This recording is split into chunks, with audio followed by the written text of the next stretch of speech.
Okay, Greg, please start the video.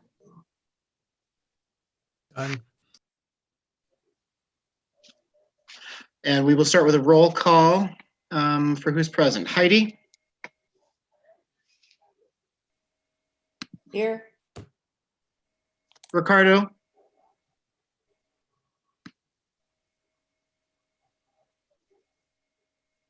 He's on mute. Ricardo again? He's working on the mute.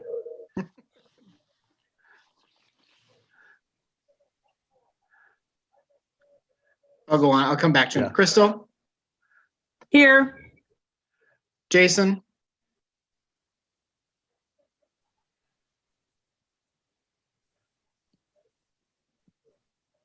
Jason's iPad also on mute. Second call for Jason.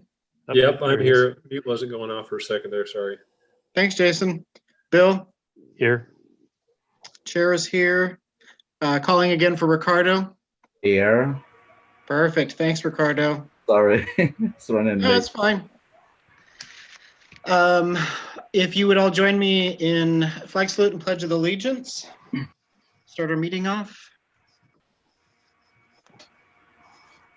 I pledge allegiance to the flag of the United States of America and to the republic for which it stands, one nation, under God, indivisible, with liberty and justice for all. Justice for all.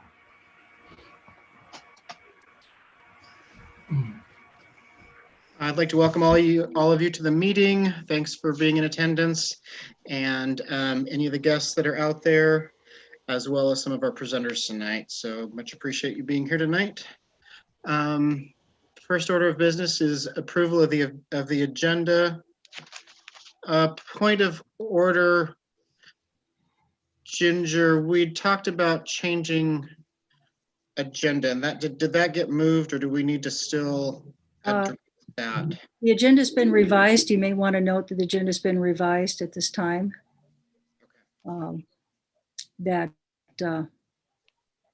But what we're seeing here in front of us is the order that we're going to follow, Correct. as the way I know it. Okay, so I will do a roll call again for approval of the agenda. Heidi?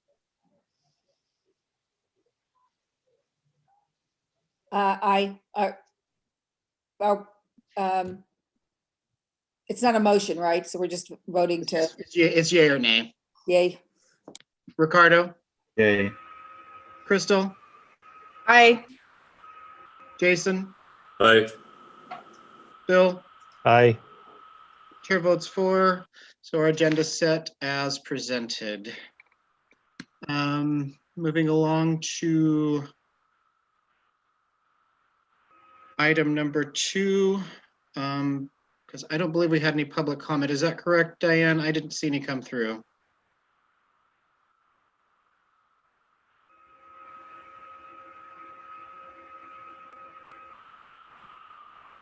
Hearing none, I guess we'll move on to board communication.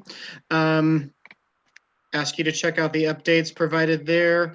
We are headed into a regular session in the legislature come the turn of or right after the first of the year, actually a little bit later than that, but please pay attention because I'm sure we will be having issues that will be impacting us in the coming session.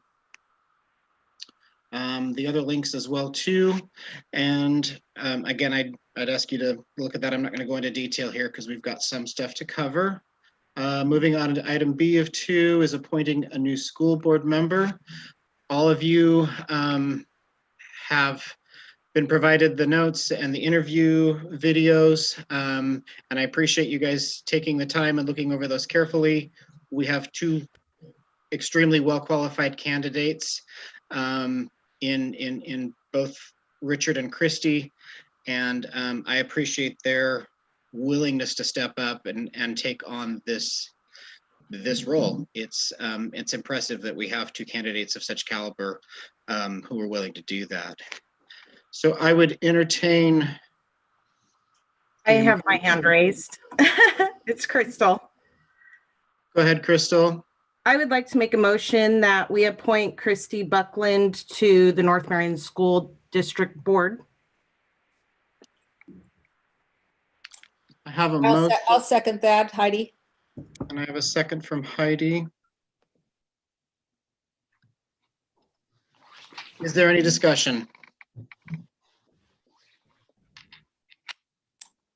If I could just say that I too just wanted to second that, how great it was to see two people step up and apply for this position, and that it was a very tough decision, and it's anyway, thank you. Oh, thanks, Heidi. For those of you who don't know, Heidi's been in my position much longer than I've been here, and she brings a lot of weight to the board, and I appreciate her service. So I appreciate her perspective on that, and yeah. So is there any more discussion?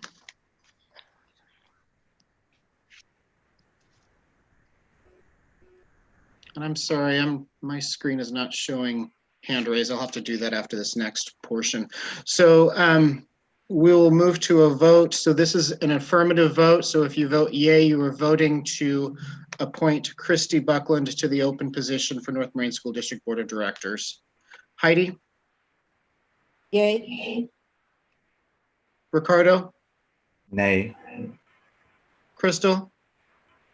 Yay. Jason? Aye. Bill?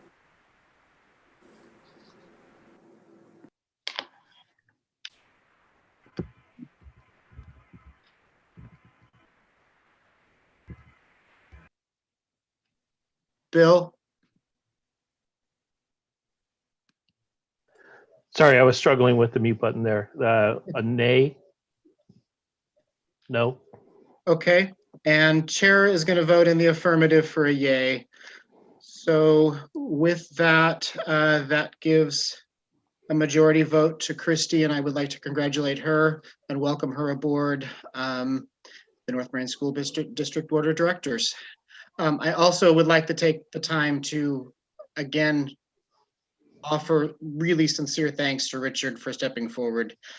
It was really, really a tough decision, and I do appreciate you willing to step up and take on that role. And I'm hoping that we can call on you in the future as a district patron. So with that, I will go ahead and administer the oath of office. Do we have Christy ready? I'm ready. And congratulations. Thank you. Or be warned, or be wary. No, I'm just kidding. Okay, so if you would raise your right hand and repeat after me. I, Christy Buckland, I, Christy Buckland, do solemnly swear do solemnly swear that I will support the Constitution of the United States, that I will support the Constitution of the United States, the Constitution of the State of Oregon, the Constitution of the State of Oregon, and the laws thereof, and the laws thereof, and the policies of the North Marion School District. and the policies of the North Marion School District. During my term, During my term, I will faithfully and impartially I will faithfully and impartially discharge the responsibilities discharge the responsibilities of Office of School Board Member to the best of my ability. of the office of school board member to the best of my ability. Great, thank you, and welcome aboard. Thanks. Thank you.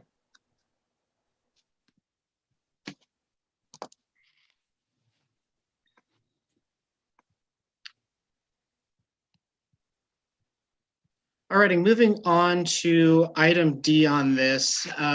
We'd had some discussion earlier, I believe, on creating a resolution for return to in-person learning.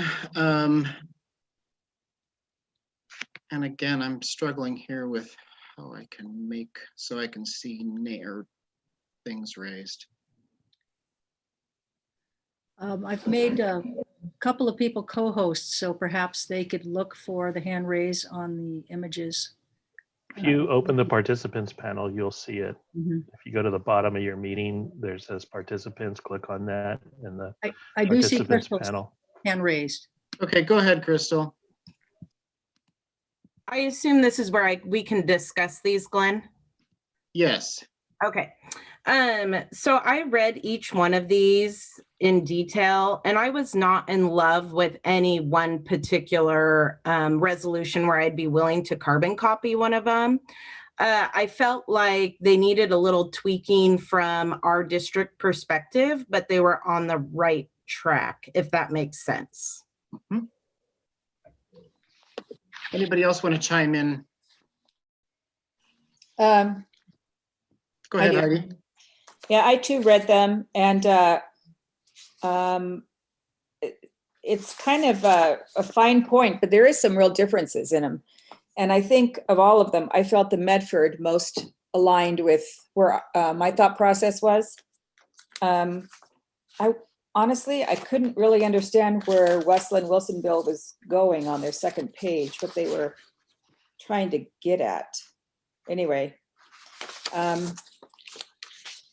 I really felt like Medford was the one that spoke to me, and I think with it, I could, I think with some tweaking, you know, and trying to make it appropriate for our district and our goals, we could do something along those lines. I would really support that.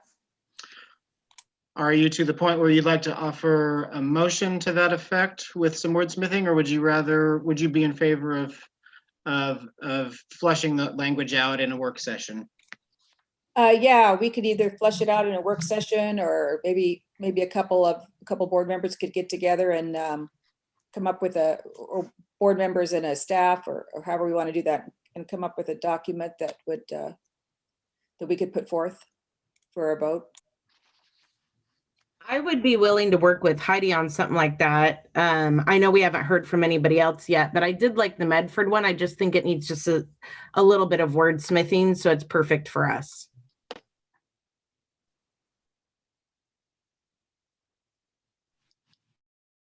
Jason or Ricardo or Bill, do you guys have any opinion on this? Or Christy, for that matter, now? I read them. I'm not a fan of the idea, so I'll stand back. Can I ask Bill? I would really be interested in hearing what your thoughts are on that. I'd like to hear that point of view. For me, there's a lot changing right now, and I think the flow will go the way the flow goes. It is just right now with the things that are going on, and teachers coming up in 4th place for vaccination protocol in Oregon and things like that. Things are just going to happen, and I don't feel there's a lot of teacher voice in any of these. So I'm not going to stand in the way or jump up and down and yell and scream. Just, I'm not a fan. Well, correct me if I'm wrong, Bill. This is just a document, you know, stating our concern about the children's health and getting back to school, knowing that COVID isn't really a strong contender for problems at that age level, right? Yeah, I'm talking teacher voice. I don't see a lot of our employees chiming in with this.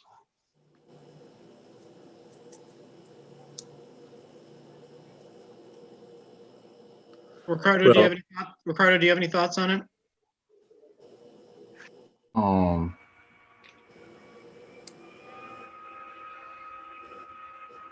I don't know if it will help anyway. I feel like I mean, we're going what the state are dictating us as of right now. So, and we can not really move forward with anything, even if any document we present. Sure, I appreciate the perspective. Christy, do you have anything to add to that? I know this is very new, probably. I'm not sure you were able to do any research, so.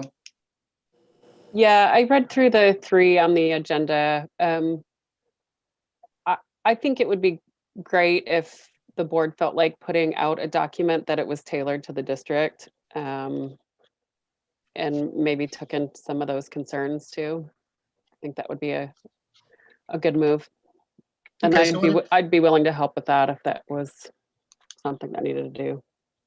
Okay, so with that, why don't we I'd probably prefer a motion to basically continue this or extend this and we revisit this, but have a couple members put forward a draft that we could at least consider, you know, at a later meeting. So if Crystal and Heidi and Christy would be interested in collaborating on putting a document together, if there's interest there, would that be agreeable? I would be interested in helping with that. I don't think it would, honestly, I don't think it would be too hard. Perfect. Well, I guess that's the homework for this, for the next couple weeks then. So thanks for taking that on. Moving on to our next item, consent agenda.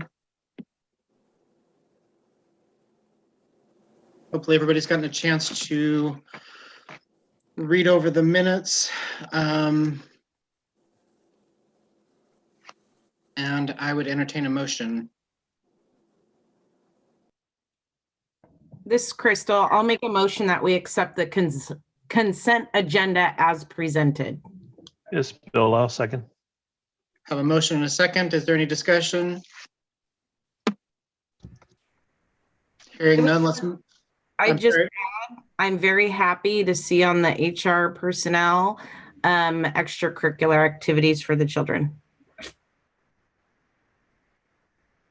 Any other discussion?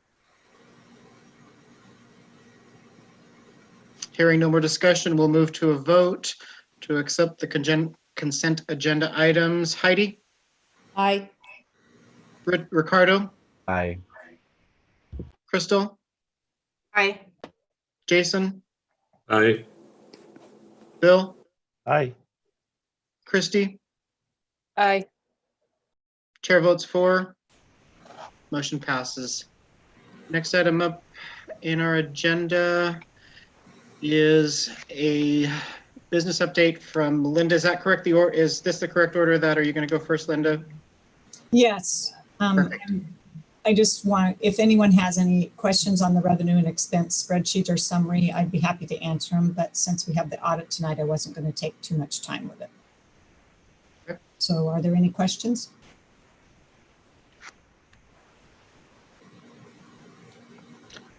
I'm not seeing anybody's hand raised now that I have that feature up again. Okay. All right. Thank you. We'll talk later. Thanks, Linda. Yep.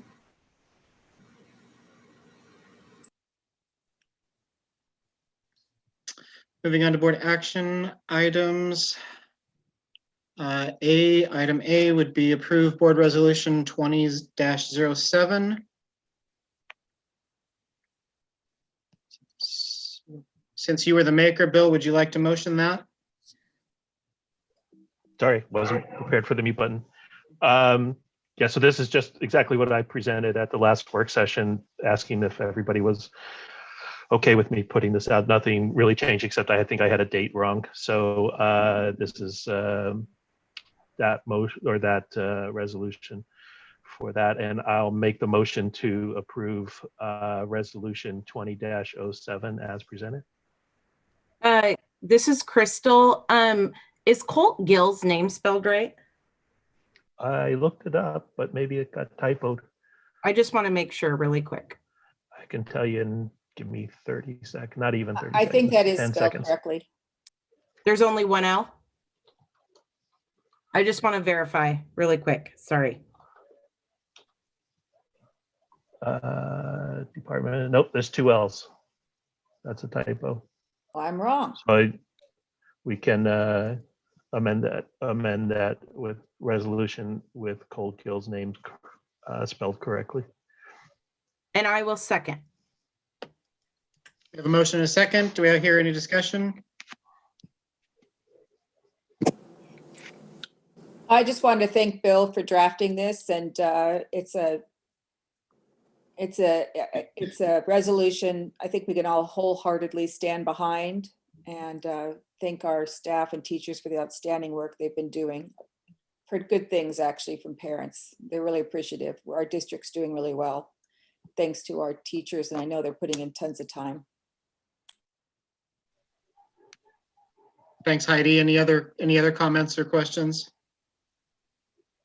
I would just like to echo Heidi's sentiments. I appreciate you, Bill, putting this forward and putting it together. And I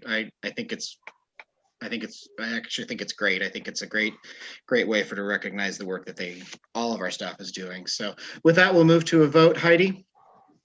Aye. Ricardo? Aye. Crystal? Aye. Jason? Aye. Bill? Aye. Christy? Aye.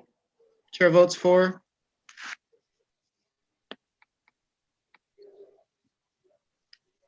Moving on to item B, 5B. Is Tim ready to present? 5C. I believe this agenda looks different than the first one you had up. So on mine, it's 5A, that is the financial statements, and Tim Gillette. So I'm a little. Oh, I'm sorry. confused. And we I may also be working have, off an old agenda. yeah, we have Tim Gillette and Dan Miley here. So welcome, guys. Okay. All right, thanks, Linda. It's great to see some of you again and some of you for the first time. So thanks for having us. I'm joined by Dan Miley, a senior manager with Talbot, Corvola, and Warwick. I am the managing partner with Talbot, Corvola, and Warwick. You're outside external auditors, independent auditors. We've been serving the district for a while, so I've seen many of you before. We're here to present the annual audit report. I'm going to assume you've all read well, I think there's 60 some numbered pages or 70 some, including the unnumbered pages. Our part is really, as auditors, is pretty small. Most of it is done by Linda and other staff there. So our part starts on page number 1, the independent auditor's report, which is further on beyond that. It's numbered page number 1. Here we go. And then the good part of this is, after we talk about everybody's various responsibilities, we get down to the bottom and the opinions, where we say that in our opinion, the financial statements are fairly presented. It's what we call an unmodified report. It used to be called a clean opinion from the auditor. This is the kind you want to have. There's only 3 kinds, and this is the good kind. So this is what you want. It goes on the next page. There's, it's a long document. There's this required supplementary information. There's also other supplementary information. Different parts of it, we take different levels of responsibility for. The basic financial statements, we give you a full opinion on. Some of the required supplementary information, or I'll call it RSI, either we don't provide an opinion or we provide an opinion in relation to the basic financial statements. Then there's the part further down, report on other legal regulatory requirements. This is really just referring you to the fact that there's a reporting under government auditing standards in the back, and we will get to that in a few minutes. And then the next page we talk about there's certain reporting that the state of Oregon requires of us, and we do that. Well, I should have said I'm going to go through this pretty quickly because that's, I think, how you all want me to go. But I'm always happy to take questions or spend more time. So just let me know if you want to do that. The next part's the management's discussion and analysis, or MD&A. And this is the part I really encourage everybody to read. I know not everybody is going to wade through all of those 61 or 70 some pages in detail, but the MD&A really gives you a good background. Plus it provides comparative information, compares this year to last year, which is a really good, really helpful. The basic financial statements are just single year statements. So encourage you all to read the MD&A. That's followed by the basic financial statements, the statement of net position. I'll say there's some good news this year. It seems like a lot of the recent years I've been having to talk to you about changes in Governmental Accounting Standards Board statements.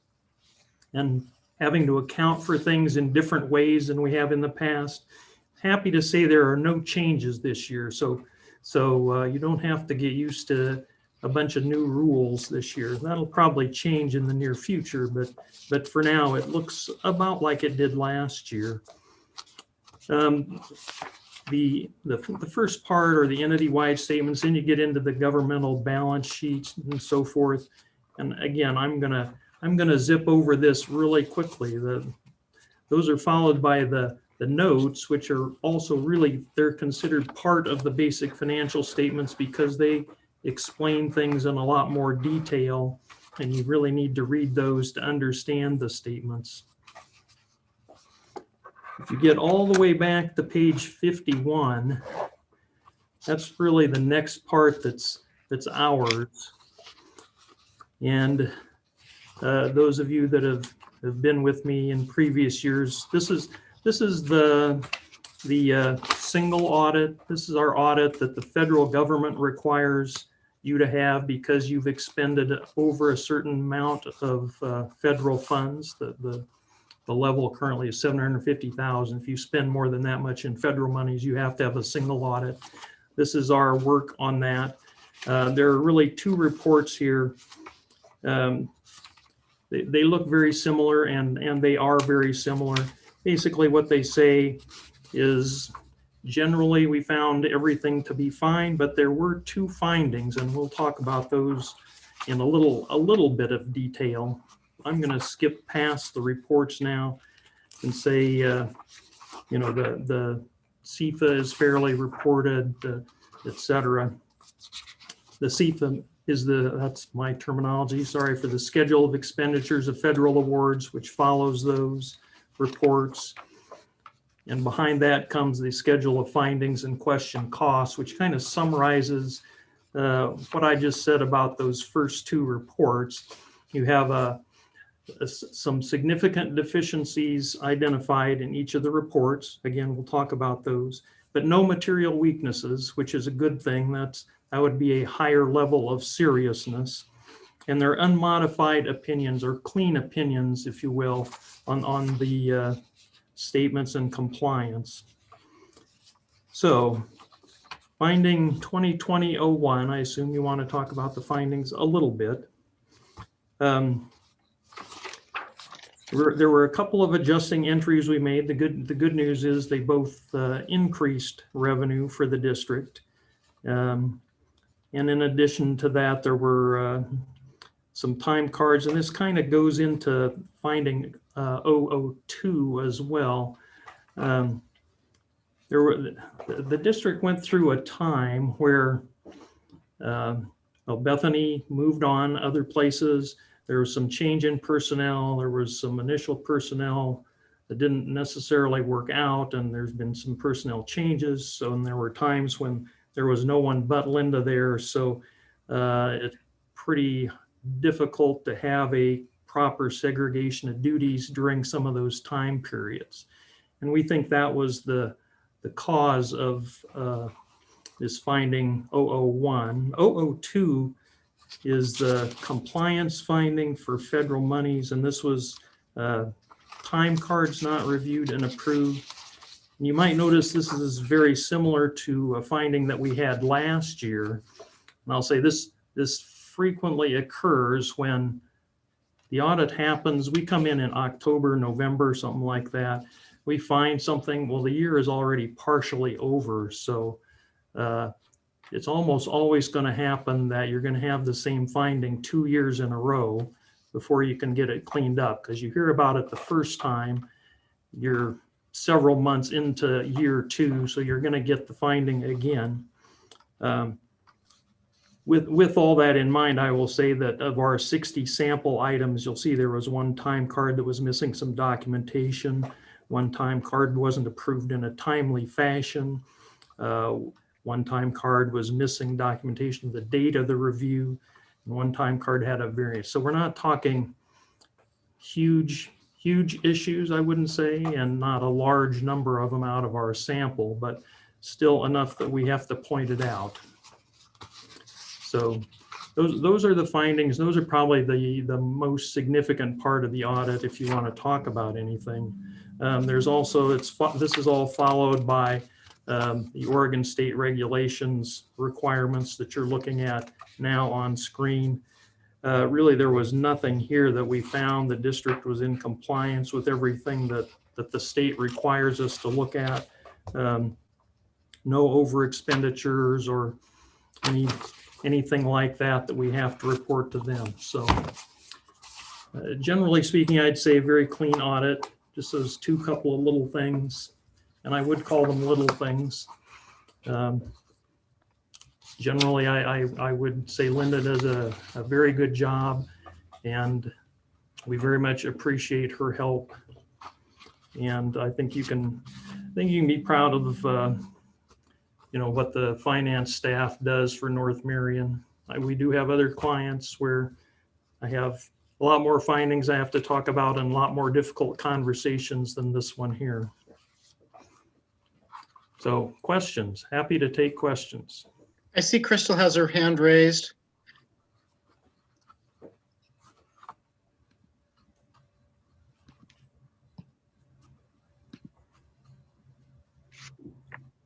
Crystal, is your hand still raised for Yeah, questions? sorry, I got it.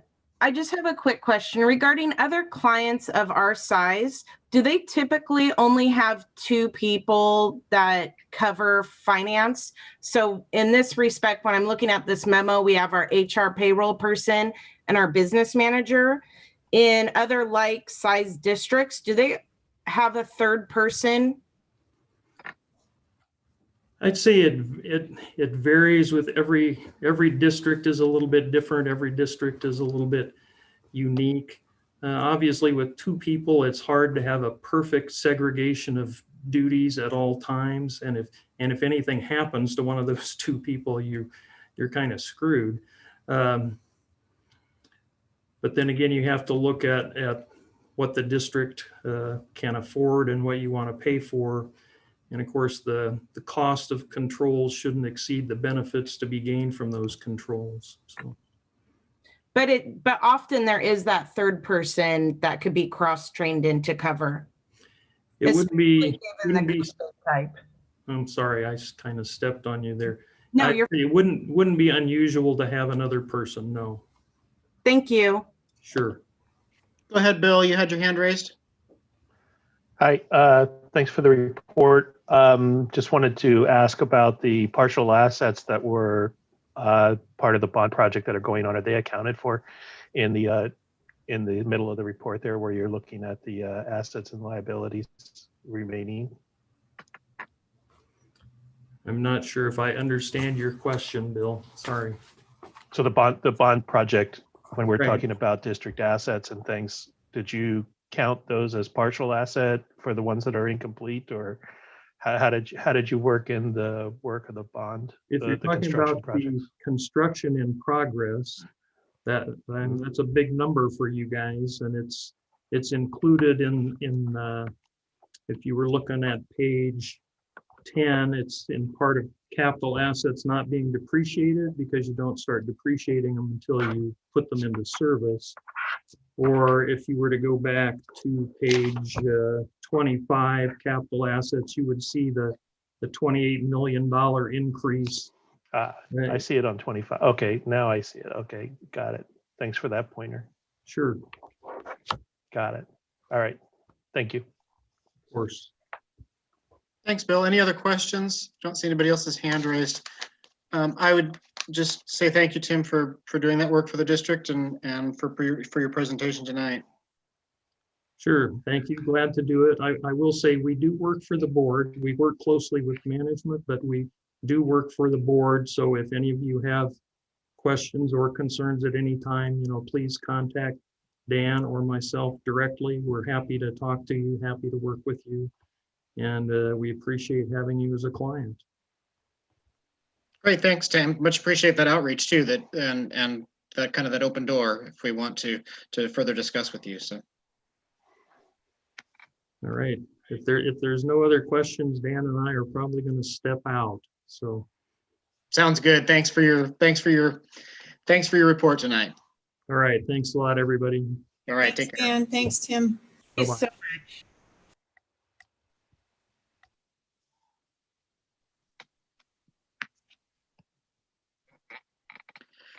So it looks like we need a motion to approve the audit. Would that be correct, Linda? As well as a motion to approve the corrective action? Heidi has her hand raised. Oh, sorry, go ahead. No, that's what I was going to say. Usually there's verbiage on the agenda for us to read to approve the audit. Am I right about that? Or is it in the actual document? It's normally in the agenda. I do not have it. I'll try and make a motion. I propose that we approve the audit for fiscal year ending June 30, 2020, as presented by the name of the Tim, I can't remember Tim's company, but as Yeah. presented to us. And I'm sure there's more to it, but I can't remember the wording. I'll second that awesome motion. Have a motion and a second. Is there any discussion? Hearing none, we'll move to a vote. Heidi, Aye. Ricardo, Aye. Crystal, Aye. Jason, Aye. Bill, Aye. Christy. Aye. Chair votes for.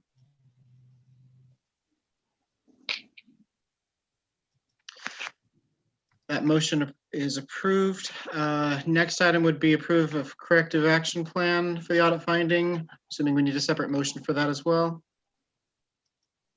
Can we have discussion on that?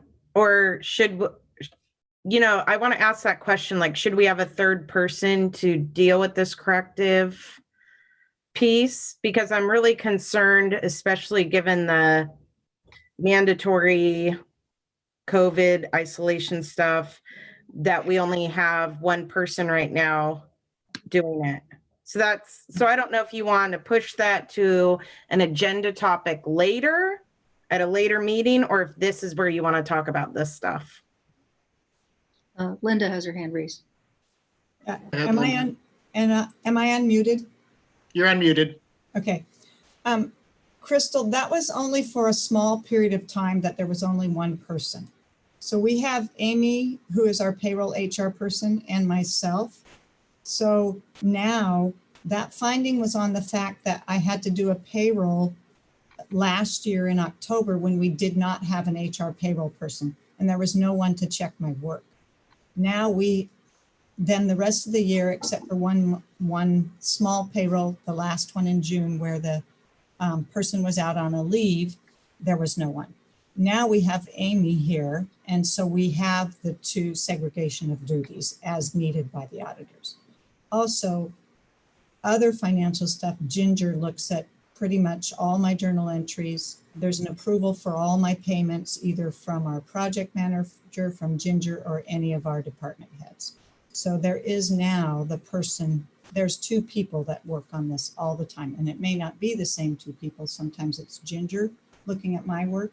Sometimes it's me looking at Amy's, or Amy looking at mine. I also have to review all statements, bank statements, account statements, etc. So my question would be, or my statement, I guess, would be that in the future, if this was to happen again, that the board chair would know and be able to let the board know that we are in this predicament rather than see it in an audit months later.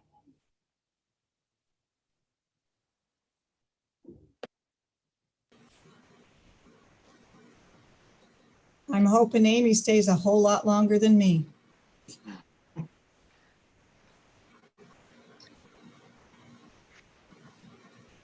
So are you making a motion to add that language, Crystal? We're sort of ambling here, so. Yeah. I would make a motion that we add that in the event that it will be down to one person, that the board chair would be notified and that would be brought to the board. so that we are made aware before a corrective action. Do I hear a second on that?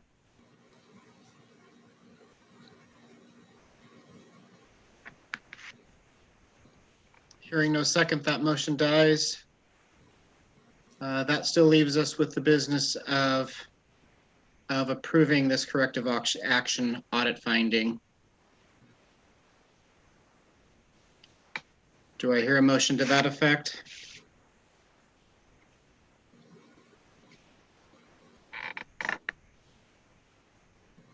Sorry, I couldn't get to the unmute button and still have my screen up.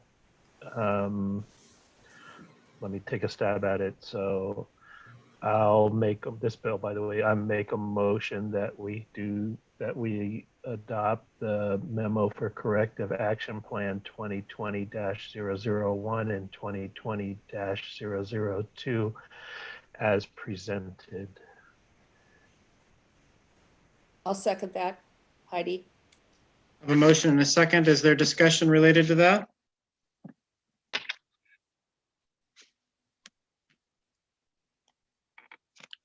I don't see anybody's hand raised, so we will move to a vote.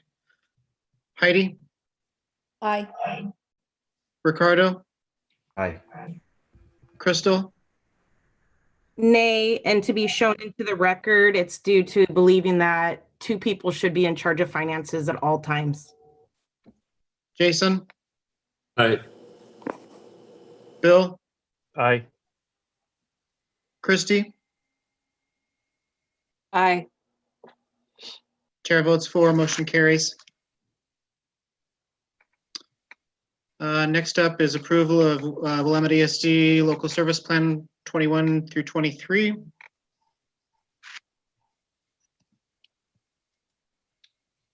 Are you, Linda, are you reviewing this or have any comments about it? This is just a menu of all the items that are offered, the services that are offered by Willamette ESD. We don't participate in all of them, but we do in many of them. So it's the normal approval of, this is our menu to choose from, and we have permission to choose from this menu.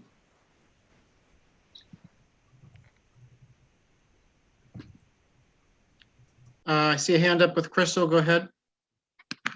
I was just wondering, can we use our, is it SIA funds? I feel like I have the wrong acronym tonight, but can we use those on this, or is that separate?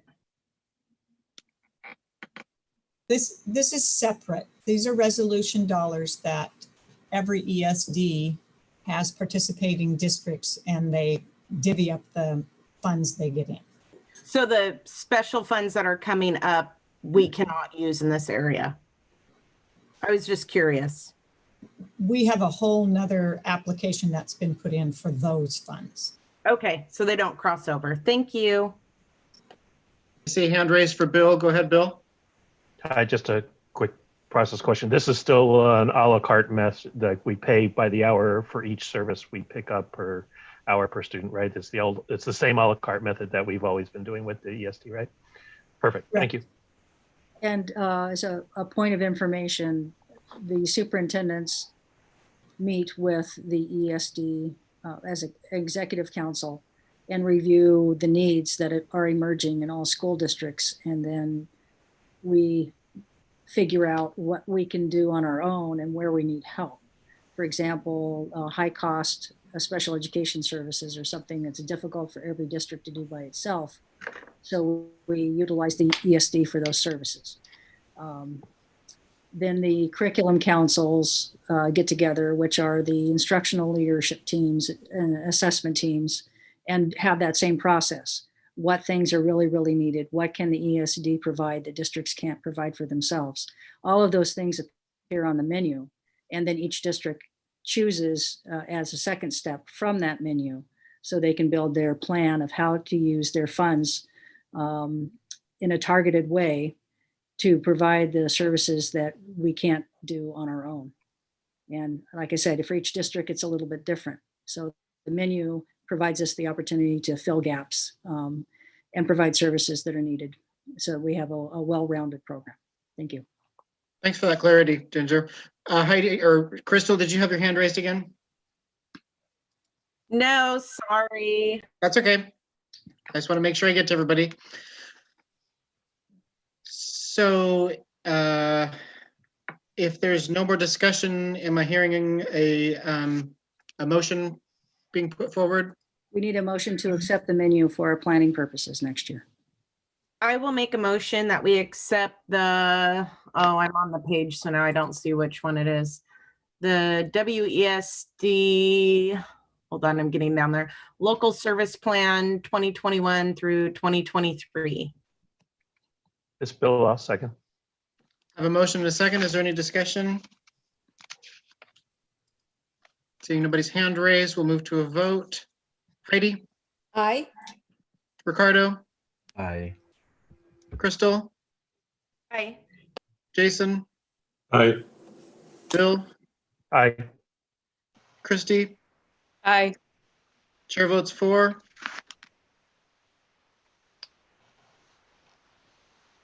Thank you for that. Moving on to the next item is approval of UNME, Memorandum of Understanding.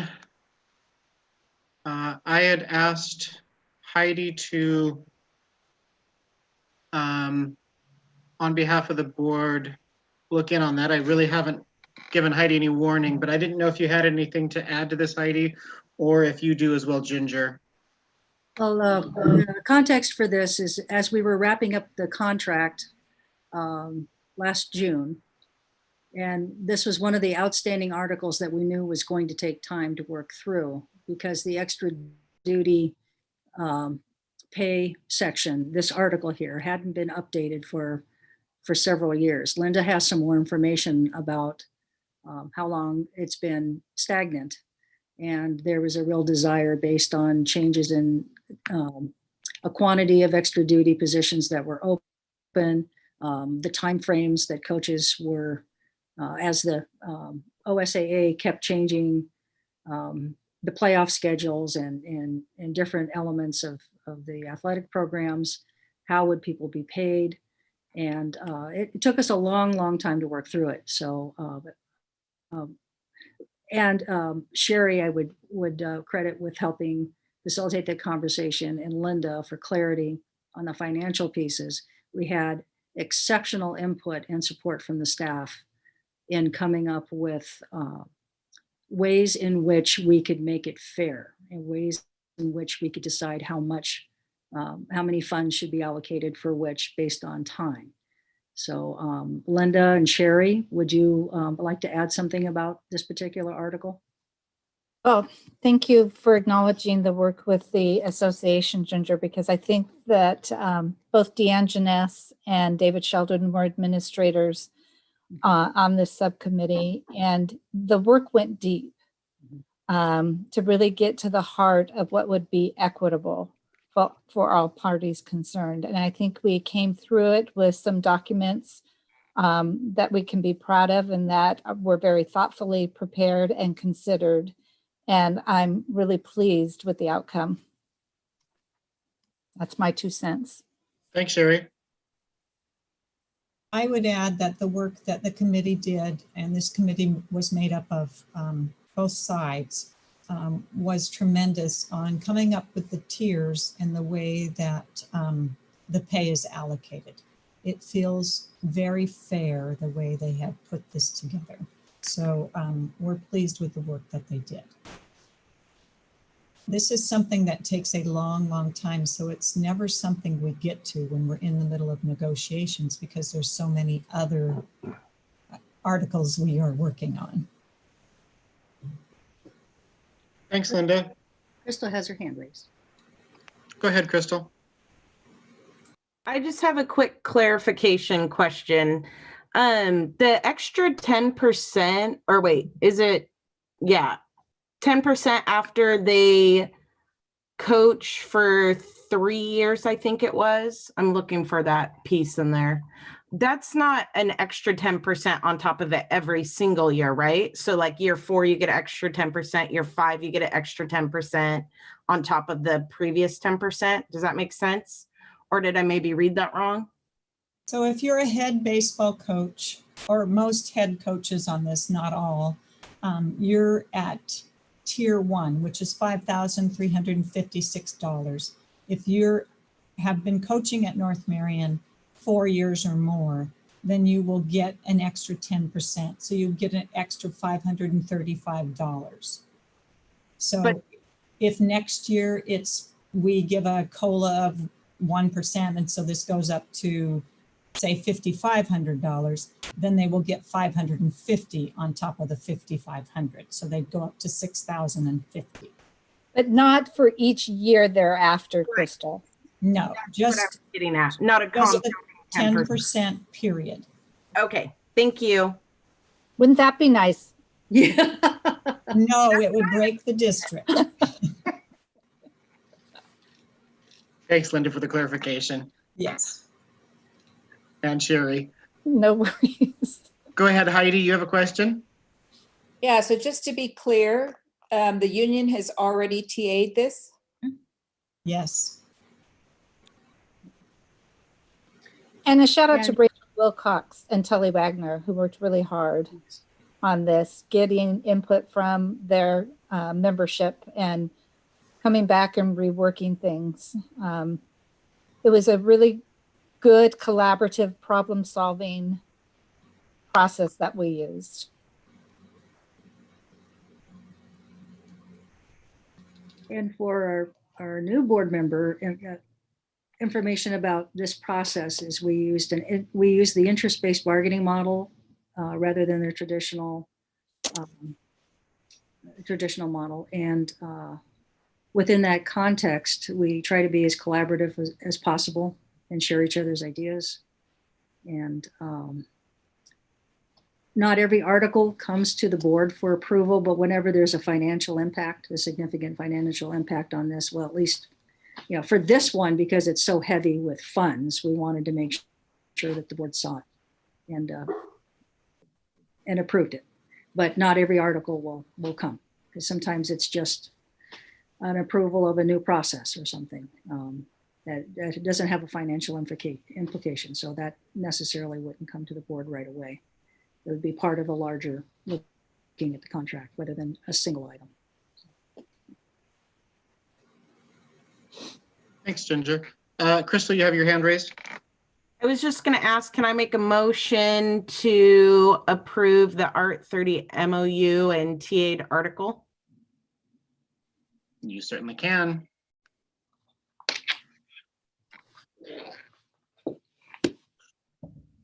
Do I hear a second? I'll second that, Heidi. Thanks, Heidi. Have a motion and a second. Any more discussion on this? Seeing nobody raising their hands, we'll go to a vote. Heidi, Aye. Ricardo, Aye. Crystal, Aye. Jason, Aye. Bill, Aye. Christy. Aye. Chair votes for. Motion carries. Thank you. Thanks for everybody's hard work. It sounds like there was lots of time and energy put into that and came to a good collaborative agreement, which is always nice too. Moving on to Superintendent of District Operations, I will let, looks like Ginger's going to take that. Is that right? Sure. Okay. We had a request to see the gathering of data that we have so far on a variety of topics. So here's some of the data. This is the third grade diagnostic test that was performed earlier.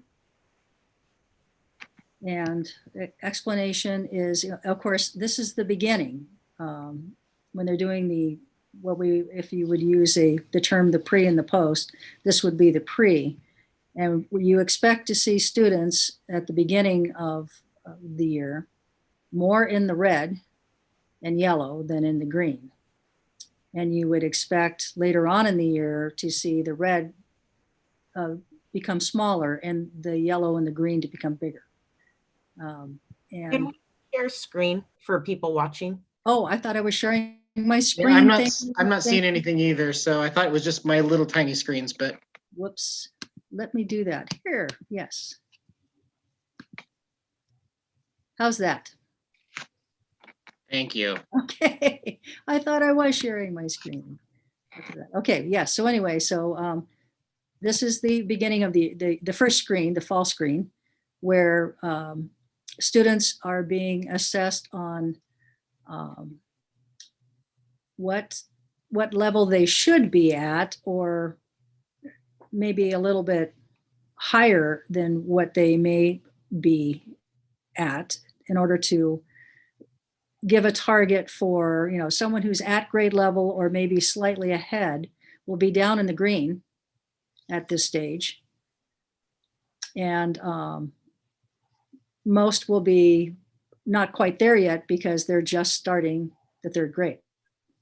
So what we hope to see is that this triangle at the end of the year changes to where it's more green and yellow and less red. So this is so far what's been done. And of course, this is a very difficult year in which to provide. Come back.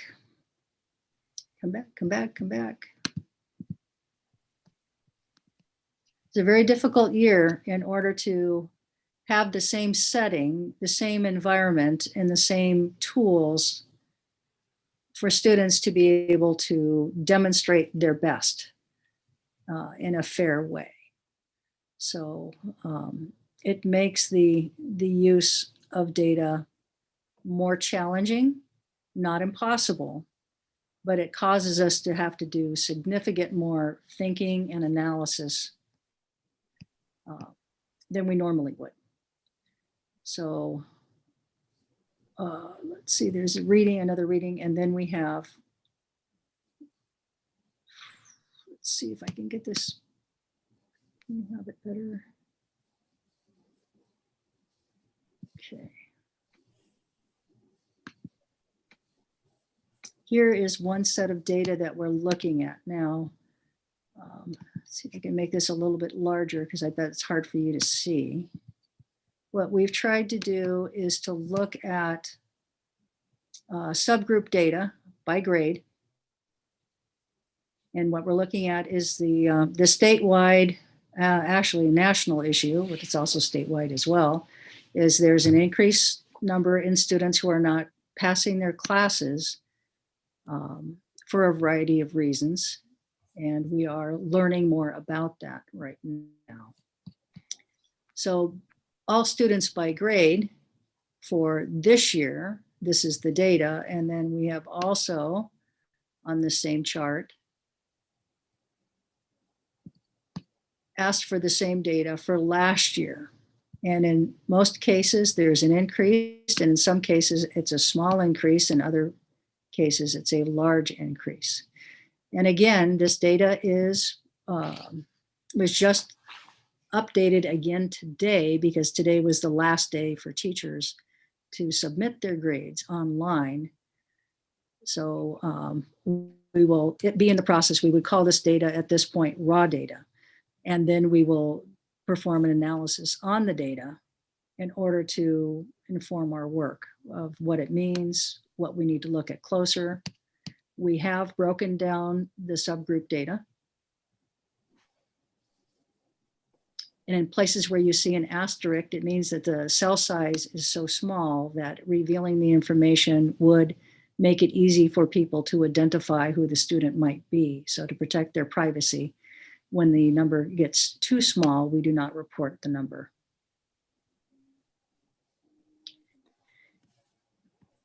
I would say, at least at the high school level, Yes. I could speak more to that I know that this may be raw data. It will change once we validate our grades, and that will really not happen at the high school level until January 11th. Yes.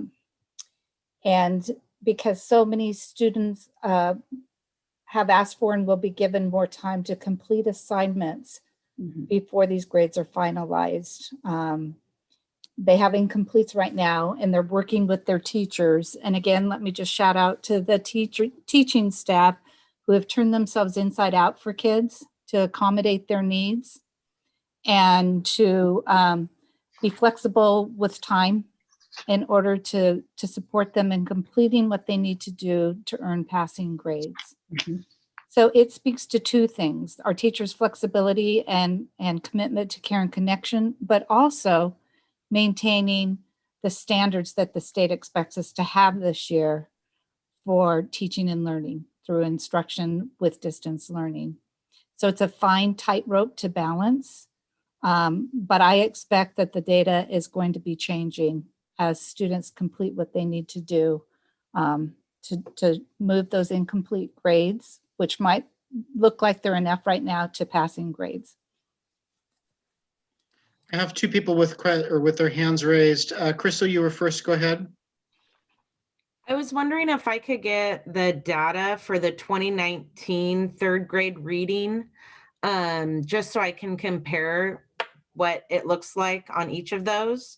And then second, on the failing grade data, I had asked for a breakdown by school, how many students on 504s or IEP. I have that. Okay. I knew you probably had it. I wasn't sure it was on there. Thank you. Yeah, I shared a link with all of the board members for the worksheets for data. So you actually can look at all of those worksheets. There's a look at the tabs down below. They have different sets, and one is for 504s and IEPs. And again, if you see asterisks, that just means that the cell size is too small. But other than that, we've tried to aggregate the cells to large enough so that you can view the data. We want to be very transparent about that. Where did you share that? I sent in the last Friday's email, not this Friday, but this Friday, but the Friday before, with the long where I said, grab a cup of coffee. In that email, there are links to the worksheets and the other, there are two different links to worksheets and attendance. Jason's had his hand raised for a while too. Go ahead, Jason. Yeah, I just glanced at the numbers. Did I see a significant jump in both 6th and 9th grade, which is traditionally a transition year for those students? Yes, and that's a normal. No matter what, it could be a COVID year or non-COVID year. Yeah, but I just saw they were tremendously higher for those Yes. grades. Going from Because- 5th to 6th, going from 8 to 9 are the two largest leaps that children experience. Well, sometimes going from 12 to college is also a huge jump. Yeah, So it's it just seems like transition. it got a lot worse with that data for this year, with COVID, which it just reminds me that our students need to be in classrooms. But anyway, thanks. Thanks, Jason. I agree, Jason, in classrooms. Could I just make a couple other comments about the grades? Please. Yeah, go for it. I think we need to remember that the grading conversation can't be had in isolation of other shifts that our state is making right now. Before COVID, last year, North Marion was lucky to be working with two of the ODE specialists, one in math and one in English language arts, trying to figure out how they can help districts make a shift with regard to assessment. The state has now put a stake in the ground that we are promoting a balanced assessment system, which means that the right assessment for the right purpose. And it's been a shift from the state level, and it's been hard for the state to help districts understand that that's an okay shift. What that has done is caused a domino effect in how we think about and how we discuss grades. If we're using more formative assessment, as our state is guiding us to do, formative assessment is assessment for learning, not of learning. And that is a huge shift when we think about a final grade being an assessment of learning. And so we didn't get much of an opportunity to get into that work before COVID hit.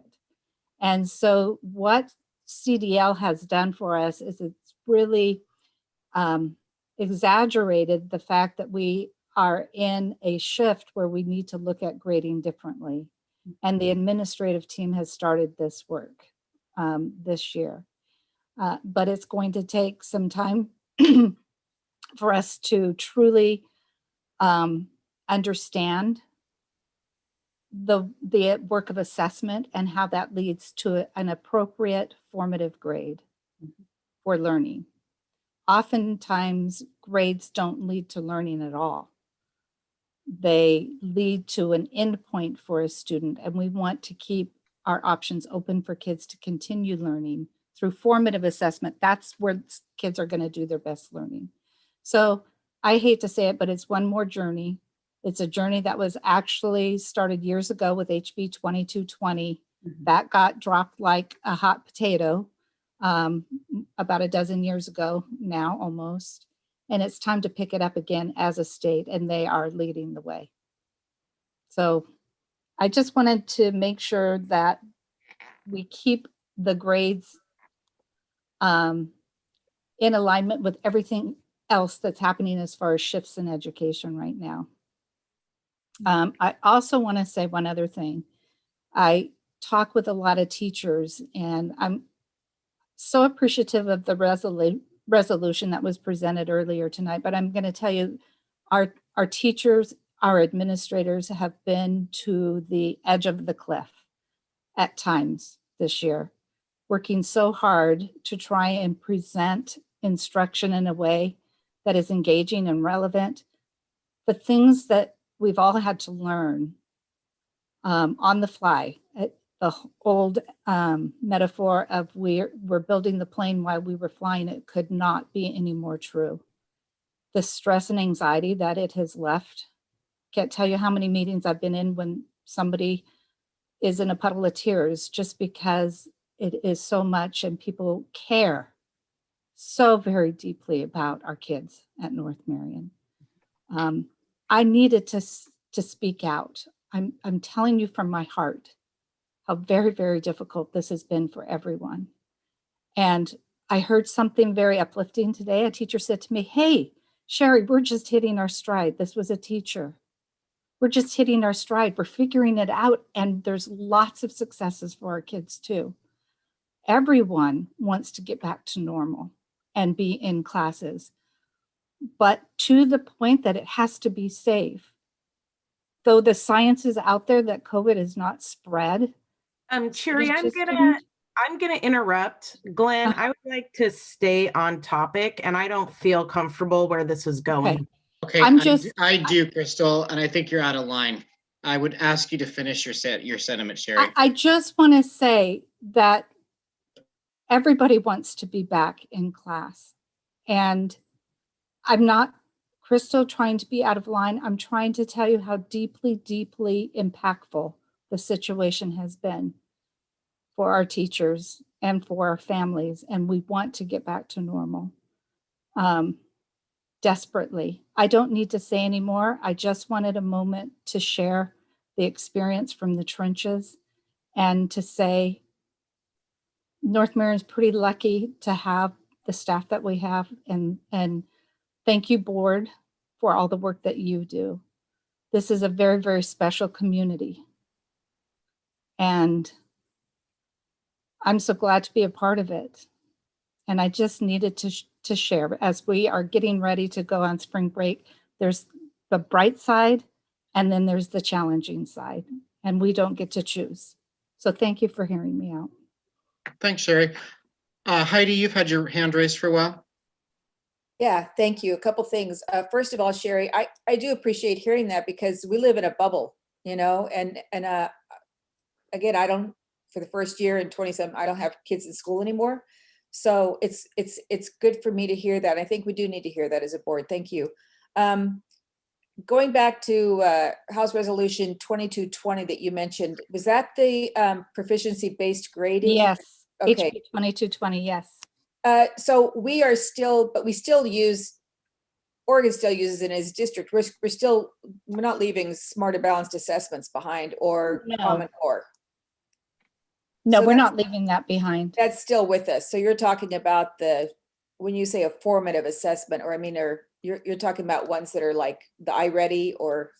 Oh, no, that's more screening. I'm talking about formative assessments in each day, in each class period that teachers are using to inform their instruction and what kids need to learn. So that's what I'm talking about, that there's a greater shift to those kind of formative assessments, and the state is promoting interim assessments as a form of formative assessment where we're not waiting for a final grade. We're able to make a greater impact through formative assessments while in the learning process before a final grade would be committed. And our teachers do a great job of that each and every day. It's just, we know that's in good instruction. We are getting a stronger message from the state, stronger than ever since I've been in Oregon for 24 years, that is the appropriate way that we should be using assessment, and not putting so much emphasis on the one state summative assessment, which is really a systems check assessment. Thanks, Jason. You had your hand raised a while back. Were you answered sufficiently? Yeah, I just hadn't put it down. Thanks. Okay. All right. Christy has her hand raised. What's that? Christy has her hand raised. Okay. Go ahead, Christy. Sorry, the non-technical way today. I had a couple questions. Can I please get a copy of the data when you get around to it in the next couple days? Yep. Then when was the third grade test this time of year? I think it was delayed, right? It was a different. Yes. So is there a way to adequately compare that to last year's third grade data, or how? There would be a great point, Christy. There is no way to adequately compare anything to last year in this environment. However, maybe there's something there. I mean, I'm not sure. Apples to apples. It would be interesting if the data was close. The fact that the data is very different would not be a surprise. In places where the data may be close, that would be something we would look into. Well, what was the exception that made, what is the overall trend versus the outlier?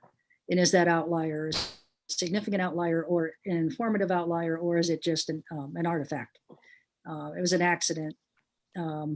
Yes, I've had students in class that guessed all the answers correctly and received significantly higher scores and really didn't know what they were doing and told me so. Right. So, right.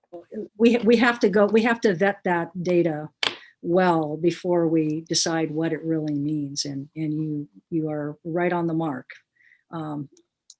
Comparing the data exactly and assuming that everything underneath it is the same from year to year, it would not be appropriate.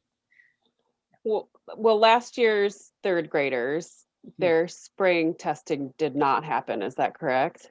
Correct. So we're going to be kind of shooting blind at that point too, right? Mm-hmm. When the spring testing happens. Well, as a diagnostic screener, it might be able to tell us what learning gains occurred, which is what would be the point of using that. What were we able to accomplish that can be measured by that particular assessment? And again, it has a narrow focus. There are only certain things it's looking for. Okay, and then what I heard was grades will not be final into kind of your spreadsheet format until into January, but we expect to see those again out to the board in January when they're final. Is that right? Mm-hmm. Okay. Yeah. Okay. All right. Thanks. Thanks, Christy. Thanks, Ginger. You have more that you're presenting farther down, Ginger? Yeah, well, I have two other reports that are here. I just wanted to make sure that you both saw that there are not only middle school activities, but also high school activities that are going on. And I provided those reports to you, so you can look at them at your leisure. And let's see, the last was the distance learning. Would you still like to spend time looking at that, or would you like me just to send you a link? I'd like you to speak to it a little bit if you could. Sure. Okay. All right. Well, it was a real, as we say in looking at these things, it's a real vanilla outcome. We didn't have the amount of participation that we wanted. We have some feedback, but not enough to make us feel like we've done a real good job of the lay of the land. We have some subsets of information, but not a lot. As you can see, the English version and the Spanish version still underrepresented. Maybe 40% of the parents, maybe that's a stretch. So we're still, well, I don't even think it's that many, maybe more like 35% of the parents. And so here's what we found out.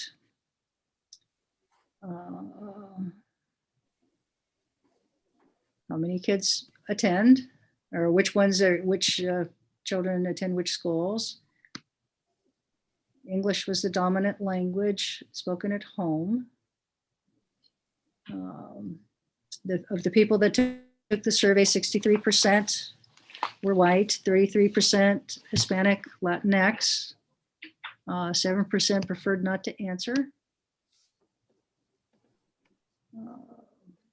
Special education, 45% of the respondents had children in special ed, 28 in English language development programs or English language learners, 11% TAG, 30% 504s. And how satisfied are you with the way learning is structured at your child's school right now? Extremely, 7%, satisfied, 45%, neither satisfied nor dissatisfied, 22%, and dissatisfied, extremely dissatisfied, a total of 26%.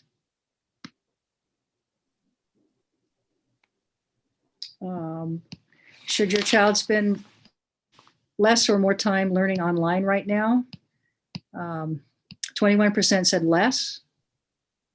60% said about the same as they're currently doing, and 20% said more.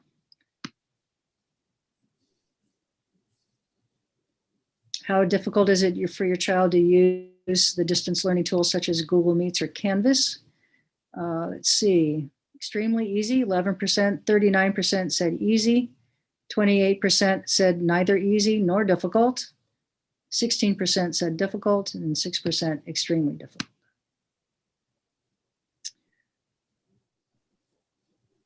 How confident are you in your ability to support your child's education using distance learning? Not at all. Confident, 19%, 26, slightly confident, 40% somewhat confident, and 15% extremely confident.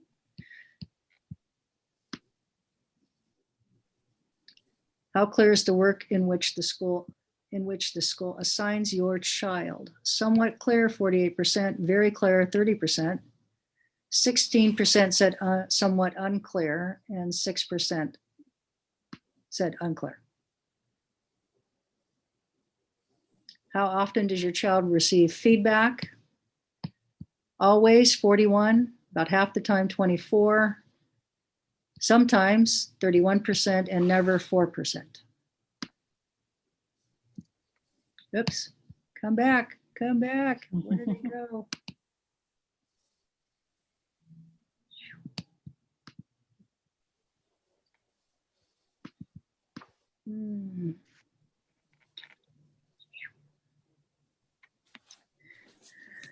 Okay, how difficult has it been for your child to get individual learning support?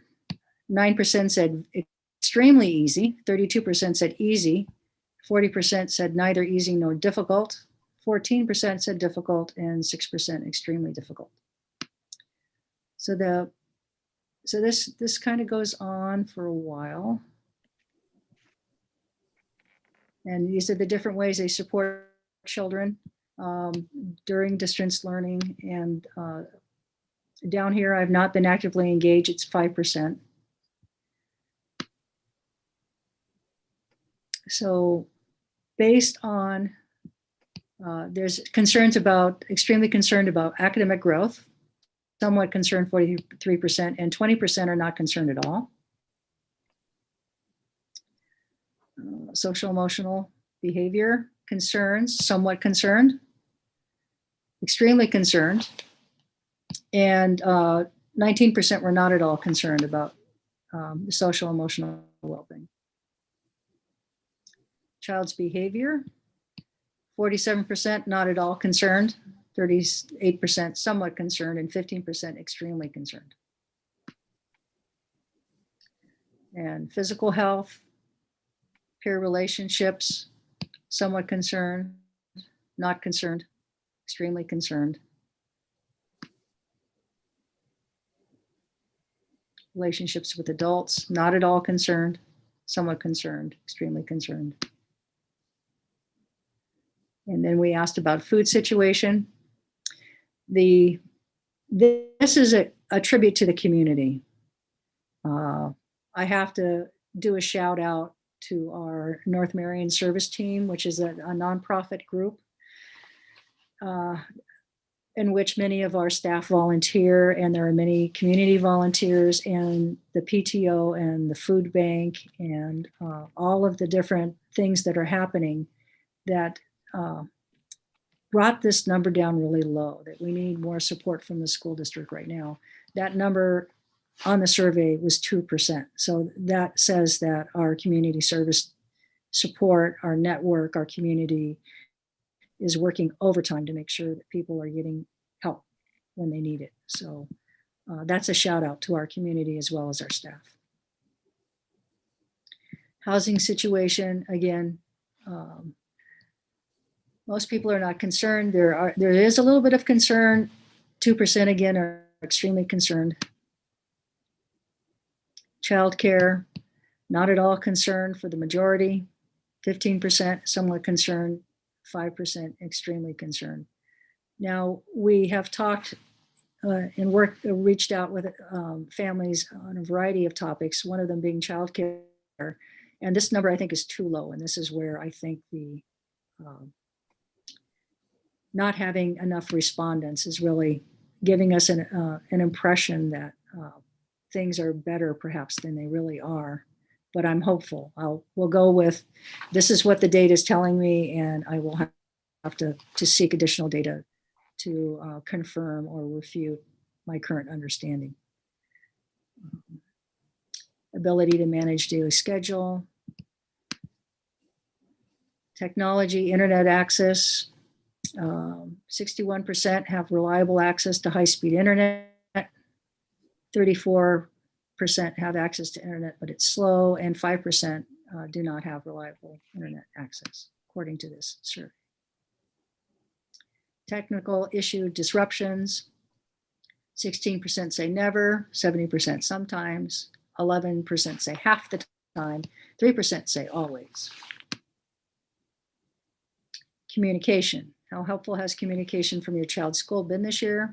Extremely helpful, somewhat helpful, and 9% say not at all helpful.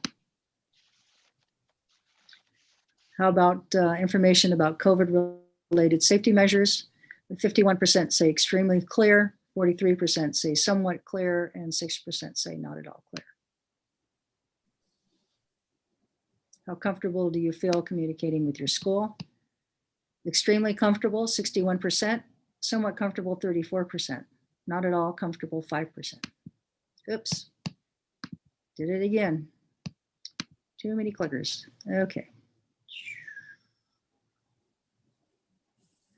How much do you feel the school values your opinion?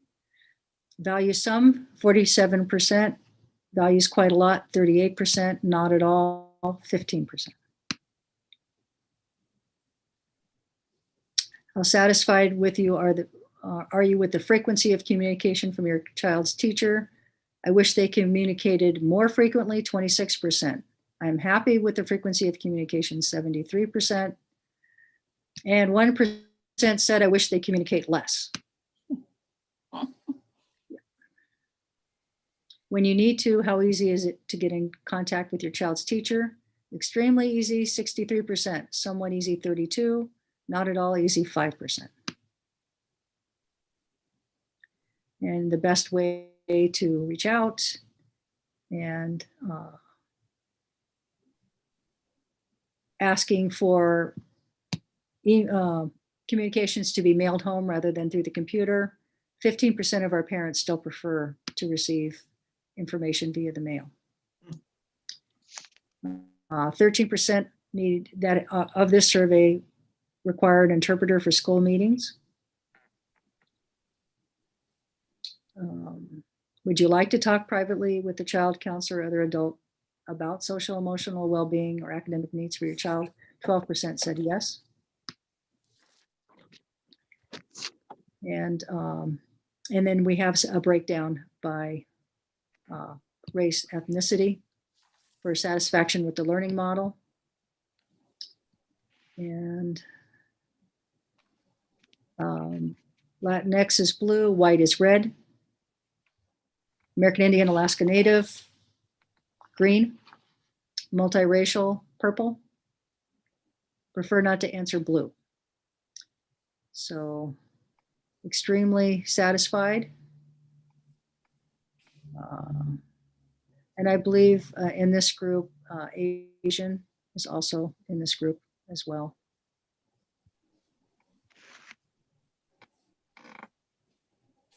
So extremely satisfied, satisfied, neither, dissatisfied, and extremely dissatisfied.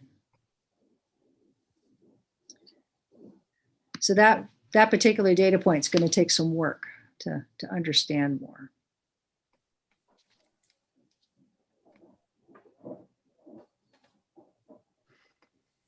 So this is what we need to do now as a team of educators, is to spend time on the data results to see where the concerns are and what we're doing. Use an equity lens to figure out where we are reaching or not reaching families, who is asking for more help, and how do we get it to them.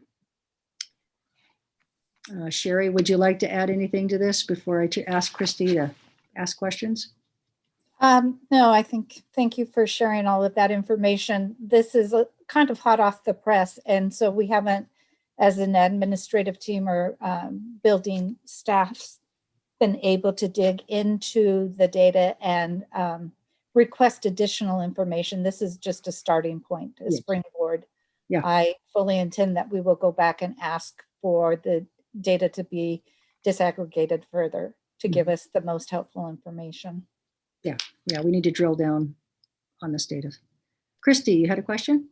Yeah, I mean, you probably just haven't gotten this far, but I'm assuming that the survey was set up so that you can narrow by building, you know, and within the primary school. This was okay. All right, great. That's exactly where we need to go next. I see Jason's got his hand up. Go ahead, Jason. Well, I kind of, as I looked through the numbers quickly, as Ginger pulled through them, I mean, I was a little bit surprised by many of them. And then I get confused when I see the aggregates. You know, when we talk about social emotional health, it seemed like a lot of parents were indifferent. And then when I looked at the tallies, it looked like it was an issue. So it seems like the numbers to me are a little bit confusing as I look at the individual questions versus where the tallies landed. Yeah. You know, as a board member, this information is critical to me, and probably the rest of us, is that, you know, if we're going to put out, you know, edicts from the school board relative to putting kids back in school, and all the parents are saying we don't really care, you know, how does that, I mean, are we representing our community the way we should? Or, you know, if we look at the equity lens, are we looking at that 5-10% and saying these kids need to be as much supported as the rest that don't care about these issues? Just thoughts. Thanks, Jason. Go ahead, Bill. Hey, just wanted to give a shout out because I'm actively participate and donate quite a bit to the North Marion service team, helping families. We've had a couple of houses of families that burned to the ground, just fire, just natural accidents. A number of families, probably more than 5 or 6, in the last 2 months where the primary wage earner got hit with COVID, and supporting them and also donating to the schools. But my shout out is to the people who really do the communication and give us that information, are the secretaries at the primary and intermediate schools. They do extraordinary work. Ruby and I'm not going to remember all the names, Carla, and things, just getting the service district, the service team for us to know which families are in trouble, which families need, and then we go. And a lot of people, not just me, but a lot of people on the service team go and help those people, including delivering wood, delivering food, delivering cash, all those kind of things. But it's our secretaries at those two buildings really are our key to connecting to families in need. And so I give them a huge shout out for giving us the information we need to how to help and who to help.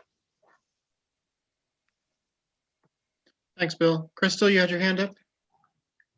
Well, I would totally agree with Bill on that. The secretaries seem to track so much more than just their typical stuff. And we definitely appreciate them. The other thing is, I remember looking at this. Wasn't there a comment section for parents? And did we receive any comments? I haven't seen those yet. Ah, okay. I'll go back and ask.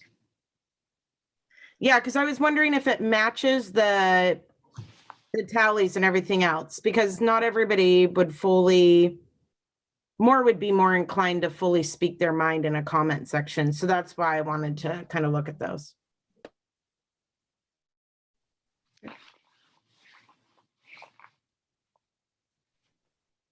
Well, thank you, Ginger. Thank you, Sherry, for all of that data, all of those reports. There's obviously lots of work to do and lots more to drill down on.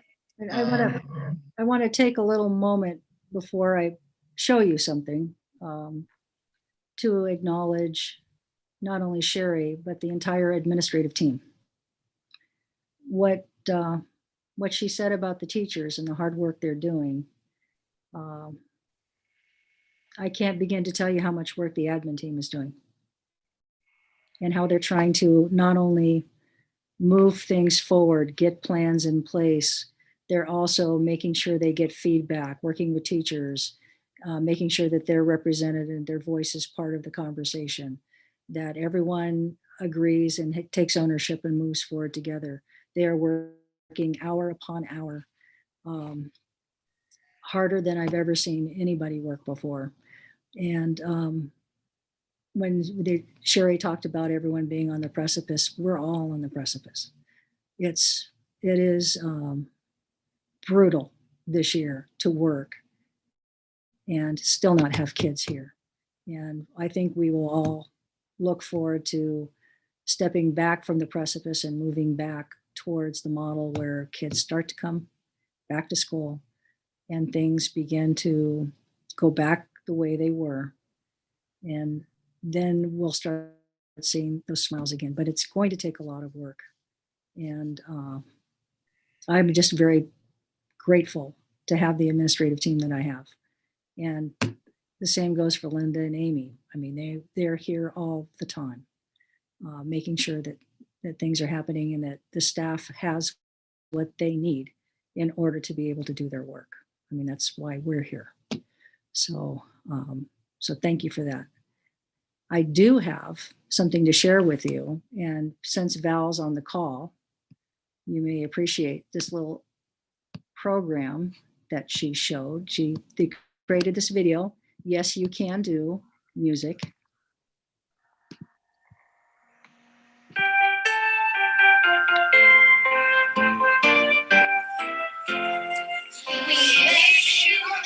Christmas, we wish you a Merry Christmas. We wish you a Merry Christmas and a Happy New Year. Happy holidays to you. Happy holidays, Christmas and a Happy New Year. Those photos were taken before COVID.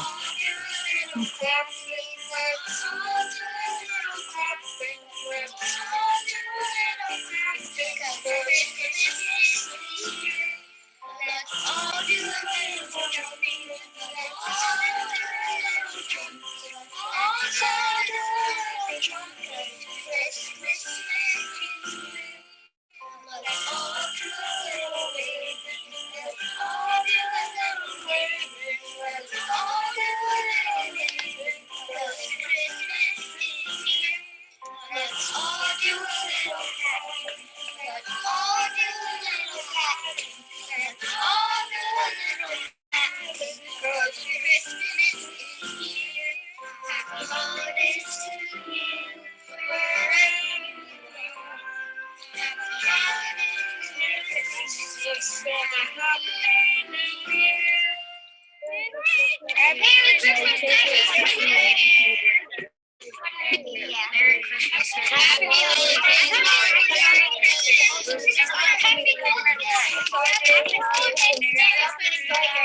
holidays. Merry Christmas.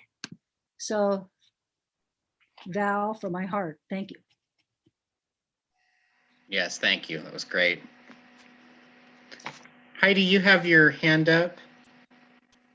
Oh, now after watching that video, I forgot what I was going to say because it was so dang cute and so sweet to see. Well, I know what I want to say. First of all, can we get a link to that survey? Because it's not in the Yes. agenda. So just so we can kind of go over that when we have time. Yes, definitely. Yeah, Um, I need to send Christy a link, so I'll send everything at the same time. Okay, and then also kind of curious, once we get the green light to kind of move into hybrid learning model, what is our lead time to be up and running with that? Well, the state gives us 2 weeks once we have the green light to go. So we are in process. We are working with both associations to make sure everyone's ready, has all their questions answered. The elementary plans are done now and ready to be shared. Waiting for the middle school. I think they're mostly done with theirs. High school's finishing theirs as well. So once the Oregon Health Authority has seen those, sees that we have them on record and they're there to be viewed, then we wait for that metric. When it goes into the orange, then we have 2 weeks to start having students come back gradually. I mean, you don't just bring them all back at once. There's a process for doing it slowly, making sure, and before that happens, we have to make sure that we provide training for all teachers on using the protocols and do like exercises. Okay, the kid comes in and coughs. What do you do? Kind of thing. And then practice. We'll have the kids, have some staff members pretend to be students and what's the protocol for them coming into school? How do they enter the school? How do they go to the restroom? How do they wash their hands? When do they do these things? What doors do they use to enter? What doors do they use to exit? How do they make sure that they're all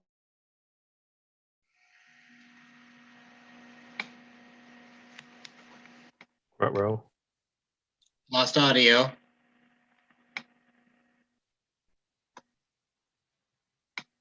I think she's frozen out. ready to go? So Oh, she's back. There you go. yeah. So did you lose me?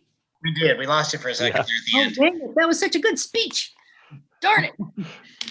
But so the short version is, well, when it hits the orange, then we have 2 weeks to start bringing kids back slowly. During that 2-week period of time, we have to train staff on the protocols, make sure that they're ready to go, make sure everyone knows what to do in case of an emergency. The plans are, some schools have them done already, ready to be shared. We have a few more that are tweaking a couple things. That will happen soon. We think Wednesday of this week, we'll start reviewing that with the staff. And yeah, then we wait for the metrics. Staff will be ready. We'll be ready. I know the students are ready. And we have to just wait for the conditions to be right so we can start the planning. Awesome. Crystal, you've got your hand raised. Yeah, just to build off of what Heidi said. So when do you foresee, or how long of a time period do you foresee before all children are given the opportunity to come back?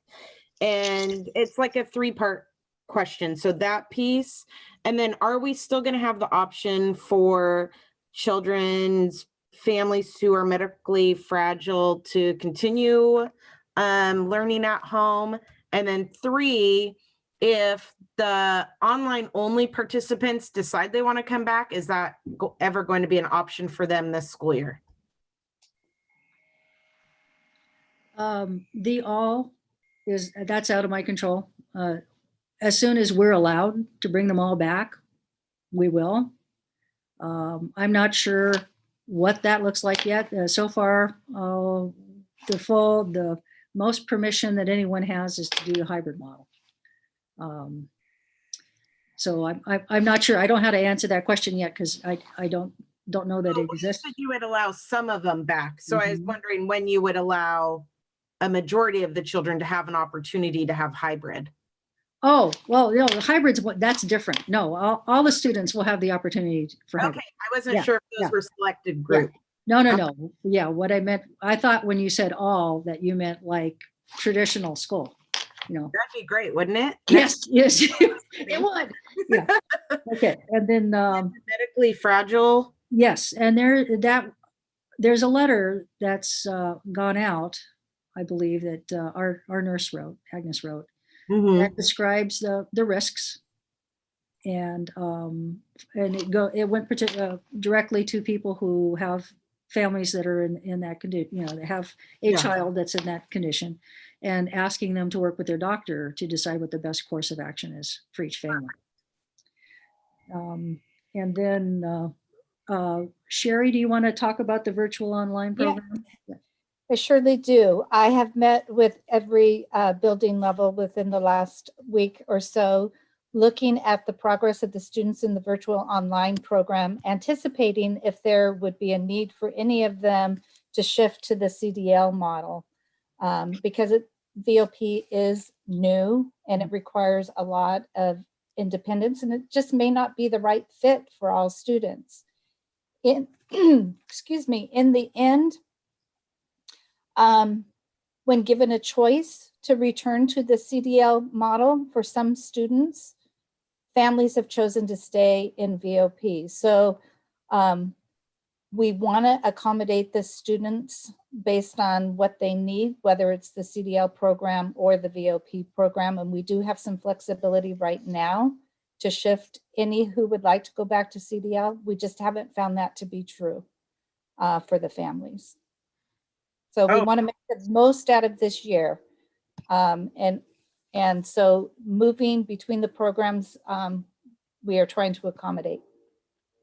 That is excellent. I remember reading the first one that said we were at a hard and fast either or. And so it's good to know that there's still flexibility. And I'm totally not surprised that you guys have that. Thank you. And in case you're looking for high school students to entertain you on the 18th and 19th, there's a 6:30 Google Meets Christmas sprinkles virtual theatrical treat being performed by our high school students. So again, it's nice to see students doing things, and I look forward to those. Heidi, did you have a question? No, I need to lower my hand, thanks. Okay, no problem. I just want to make sure I'm getting everybody. All right. All right, couple of things for the board to have on your radar screen. Superintendent evaluation happening next month and into February. And then there's been some interest, or actually just a question asked about performing a 360. That's probably a question for later down the road as to whether the board wants to pursue that, but it would certainly not happen until after the evaluation that we would be conducting in January and February. A 360 is obviously a much deeper dive and a much more robust look. But in order to, do a timeline on that, we probably would not be taking that up until February, but until April. I just wanted you guys to kind of have that on your radar screen. It may warrant a conversation as to whether we would want to move forward with a 360 or not at that juncture. Jason, did you have a question? Yeah. Can we get our, this board calendar, a copy of that too? I thought we talked about kind of touching base on that at every monthly meeting, just to kind of figure out where we're at and what we're coming, or what was coming up. Thought Diane had that. Here it is. Yep. Okay. Thank you. Yeah. On every meeting. Yep. It's been at the very, very bottom. Got it. Perfect. I thought there was something more specific about what we should be doing or looking. Oh, you like the spreadsheet? The temp. Yeah. Okay. We need to start thinking about X, Y, or Z relative to what's coming up in the next Got it. couple months. Okay. I believe that will follow with the board training with Vince. Yeah. When you guys set the board goals, we haven't had that. Yeah. That was the board goals are what drive that calendar. So the delay is, I can send the last year's, but we haven't created one for this year yet. So we'll need to schedule that with Vince so we can do that. Okay, thanks. Sure. Can I make another point, Glenn? Go ahead, Heidi. So one thing I really feel like we have not done a strategic plan, also known as like a long range plan, for a long time. Mhm. And that's not, it's not really on our radar written down. And I think we need to put it on there. That would be a board goal. Get Yes. that process going. Okay, we'll make it a goal then if we can do that. Yep, absolutely. I think that would be a good process for us to go through too. So, Section, and we need to reschedule it so that we can. My internet connection is unstable. Crystal, you had a question? Oh, I just forgot to comment on the extracurricular activities report, how much I appreciate seeing that update and that the students are having an opportunity to have connection outside of school.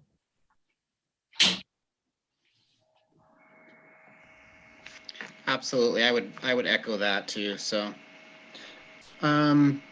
is your hand still raised, Heidi, or are you good in what you were looking for? Oh, I guess not. With that,